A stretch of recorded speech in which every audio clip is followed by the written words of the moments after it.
Ka Voice of the People Party kala Pynkyndit lut ya karilum khasi barok kawe kamtam haki arpo khandai tliki constituency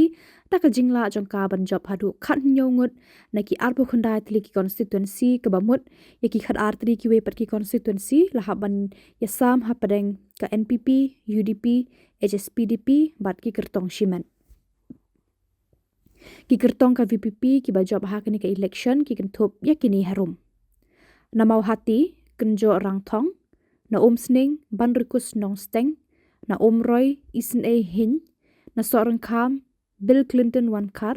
na mauken row se borlang warba na nong krem kit borlang sim na lang kerdam lat gro shem borlang ranja na melim kong Iban Dublin F lingdo na nong thamai Winston Tony lingdo na malki lat kra DTH majau na maukar penthor kra strong pillar karjana na Jayaw Denzel R. Chen, na Maulai Edison Kar Nun, na Mauplang Ding Ye, Lancaster Marbanyang, na Paryong Mautat Raishan, Powell Soklat, na Maukurwat, Penkraw Borlin Karjarin, Bada Nongston, Jurusman Yaw Pnyaw. Kikertong kiba job na ke NPP pat, kilong saungut, bat kini kikentup, ya ukurtong na jirang Sostino Sotun, na Nongpo, Rona Kamdej, na Nongshken, Grace Mary Karpuri, na Mausenram, Alvin K. Saukumi.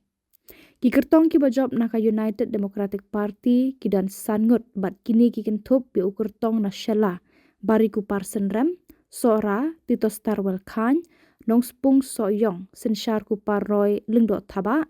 Mairang Nong Klau, Ikwe dan Nongrang, bat na Langren, Pius Marwin. Ki dan Ru Arnut ki kertong Shimet ki bajob bat kini ki kentup bi ukurtong na Laban Mau Prem Riki Shulai bat ukurtong Rambrai Jerngam Dur Shai Karbani